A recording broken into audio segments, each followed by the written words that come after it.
Hey everyone, Wolf Lord Rho here.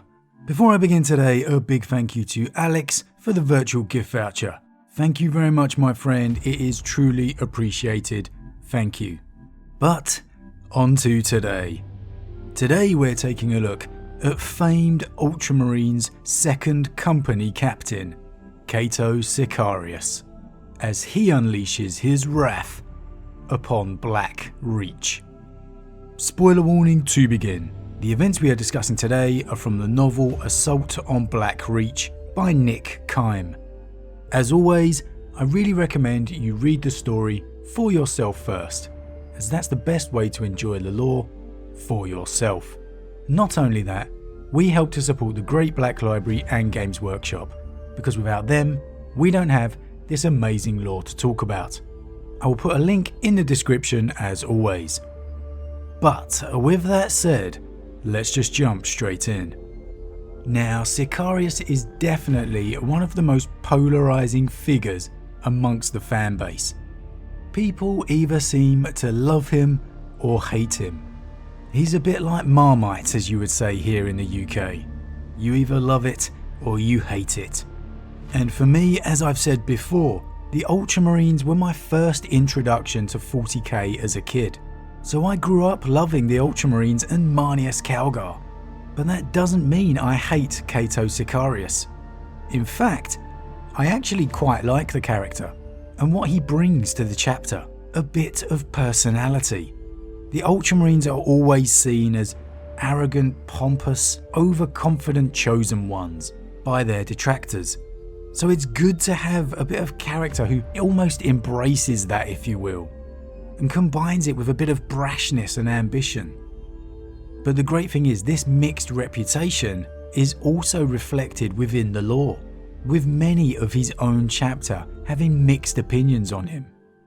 And it's during one of these particular debates when Sicarius himself enters the briefing room. Sicarius strode into the strategium, eyeing each of his officers in turn and giving a slight nod to Arcus, to acknowledge him as battle brother from a company other than the second. Chaplain Orad followed his captain, and the Lions of Macragge fell into line behind them. When Sicarius came to the apex of the U-shaped strategium table, he stood in the void where the 2 points of the sweeping arc ended, and started to speak. "Welcome, brothers." His voice was noble, but filled with inner steel and undeniable confidence. "Please, sit," he told them, and the officers obeyed. Only Orad and the captain himself remained standing. Scipio noticed that Telion also remained where he was, and showed no visible sign of deference. But something had passed between the veteran scout and Sicarius. In his marrow, Scipio felt it. Respect. "We are 2 weeks from the Black Reach system," Sicarius began. "Immortal renown for the second, the guardians of the temple, awaits us there." Scipio felt Julius stiffen slightly at the captain's apparent vainglory. "Dacius," the captain added, nodding to his battle brother. The veteran sergeant rose to his feet and saluted, before activating a series of runic icons on the face of the strategium table. "The planet of Black Reach, principal world of the Black Reach sector," Dacius announced. "A mining world. Black Reach has little obvious value to Ultramar, yet it is tactically crucial," he explained. The sergeant pressed another rune on the sunken panel. The planetary image zoomed out, displaying the entire sector. A roiling mass of warp space, a rift in the layer of reality, circulating at the fringe of the sector. To Scipio, it looked like a baleful eye, ragged and torn, seething with incandescent energy. Jorgen's Eye, Dacius named it. Through this wormhole, a massive horde of greenskins has descended on Black Reach. It is unknown to us how such a thing was possible, how the Orc caught us by surprise. It matters not. The facts are these. The greenskins have invaded the system, and even now wage war upon the planet of Black Reach. Should their assault prove successful, the aliens will have gained a foothold in such close proximity to Ultramar as to make the chapter master nervous. We cannot afford to let the greenskin infect this sector, Sicarius continued for his veteran sergeant. I, for one, have no desire to engage in a lengthy, purging campaign of the planets. Such an enterprise is costly. It would take us centuries to exterminate the alien scum if they were allowed to carry on unchecked. There is no honour in that. Scipio felt Ullius bristle again, but he ignored him. By contrast, Praxar was utterly enwrapped by the captain's words. Like any horde, Sicarius continued, remove the head and the body will die. He smiled grimly. The Orcs have a head, a warlord, who, we have learned by Vox monitoring the communications, goes by the name of Zanzag. This creature must die. I will not rest until its head is mounted on a spike. My spike. The Orcs have laid waste to this world, but it stops here. Now, Sicarius declared. We will go in swift and hard, via drop pod assault. Prior to our insertion, the Valin's Revenge will bombard the planet from orbit, launching plasma torpedoes into the greenskin forces. We will come in the wake of the Ordnance, like hellhounds on the heels of its fiery wrath. He grinned ferally. Wherever the Orcs stand and fight, we will strike hardest. For there, we will find our quarry.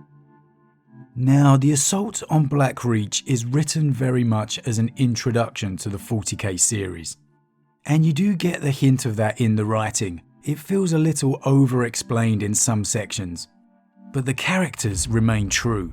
The arrogance and brashness of Sicarius, of course, rubs many the wrong way. And you can almost feel some of the characters waiting to interrupt, to voice their objections. And of course, that's exactly what happens. But after hearing them out, listening to their objections, Sicarius remains undone. Brothers, the captain replied, spreading his arms in a gesture of solidarity. For us, he shook his head, giving a belligerent smile. Nothing is impossible. A swift assault will catch the enemy off guard. Kill the head, and the body will die, he repeated. Our victory will be assured. We are second company.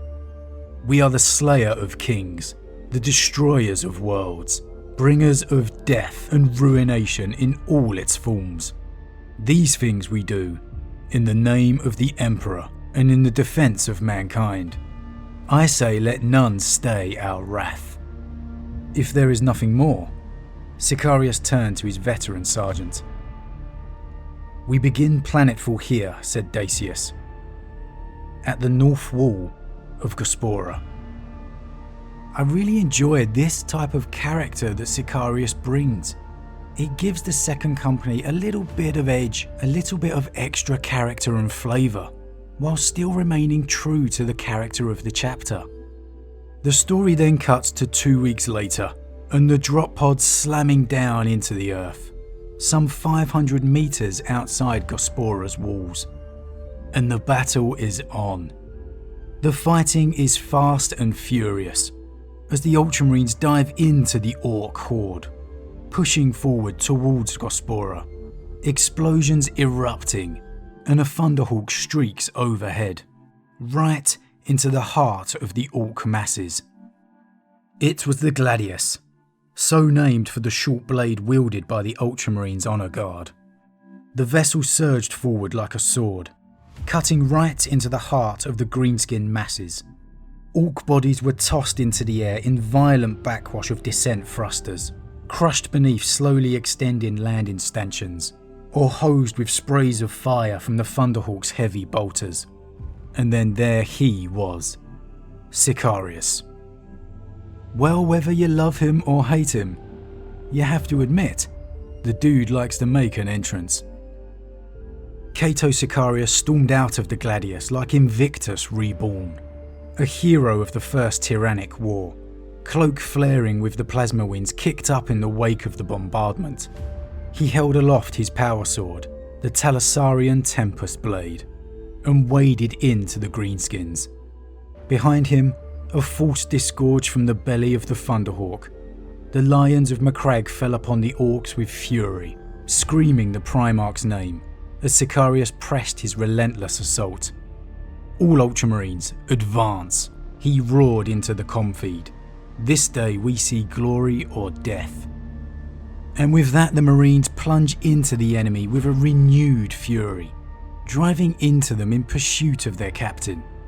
Chaplain Orad assuming command of the remaining ground forces as Sicarius forces his way towards the walls. And now this could be the first knock against Sicarius. I've never really seen many captains delegating command of a battle because they're so focused on one task. You know, I've spoken of Dante, for example, many times on this channel, but he oversaw the entire defense of Baal whilst being in the thick of the action across the entire battle zone.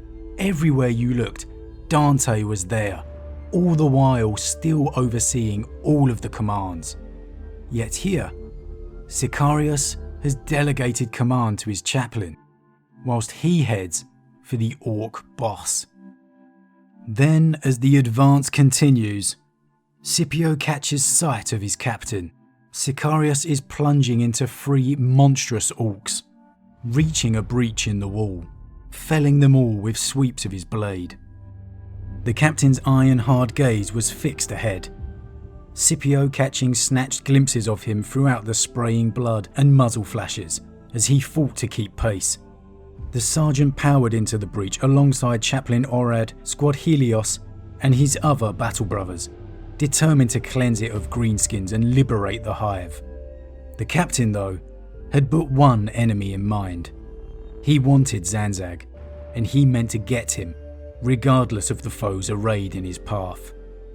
"Brothers," Sicarius roared, strafing a white-hot beam of plasma from his pistol into the greenskin ranks. "War calls. Will you answer?" He thrust the Tempest Blade into the air like a beacon, the 2nd Company banner, held aloft by Brother Vandius, snapping as its backdrop. The Ultramarines roared in unison. Fusillades of bolter-fire and swathes of Prometheum pounded into the breach. Churning blades and cracking power weapons followed in the bloody aftermath. With Sicarius leading them, the Ultramarines were an unstoppable force. And then, as the Ultramarines pour through the breach, Sicarius finally catches glimpse of his prey. Sicarius sighted down his pistol, but the weapon was smacked from his grasp before he could fire, by another Scar veteran. The captain gutted it with his power sword and cried, "Dacius!" The veteran sergeant of his Lions reacted instinctively and threw his bolter to the captain, who caught it smoothly and fired one-handed. He roared as the muzzle flash lit his face. Scipio thought he had never seen a visage so terrifying. The explosive rounds ripped through the air, arresting Zanzag's frothing tirade as his maw and most of his trunk-like neck were hit. But the beast did not fall. Instead, he retreated, allowing the remnants of his bodyguard to protect him. The fight, it seemed, had gone out of them. The orcs were in full retreat.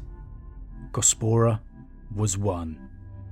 So Sicarius is victorious in his first battle of reclaiming the hive. But are his tactics sound? Is the criticism of Sicarius valid?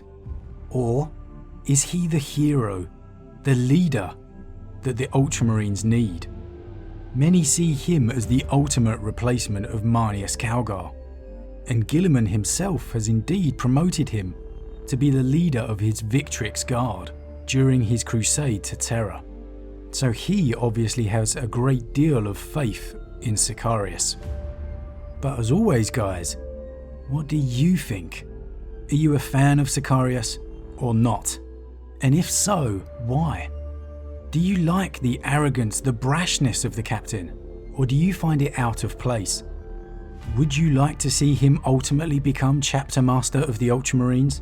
Or do you wish it to remain forever Marneus Calgar? I'm a bit conflicted on the two. Like I said, I grew up with Marneus Calgar, And although I like the progress in story narratives, I hate to see long-loved characters go. So I think I'd really be crestfallen with the Ultramarines without Marneus Calgar. Even though Guilliman's back, it just wouldn't feel right. But I am pleased with the introduction of characters such as Sicarius and Uriel Ventris, adding more character and flavour to the chapter. Is it about time that Ventris and Sicarius cross the Rubicon? And do we need more appearances from Ventris in the lore once more? But that's it for today. A huge thank you to all my subscribers.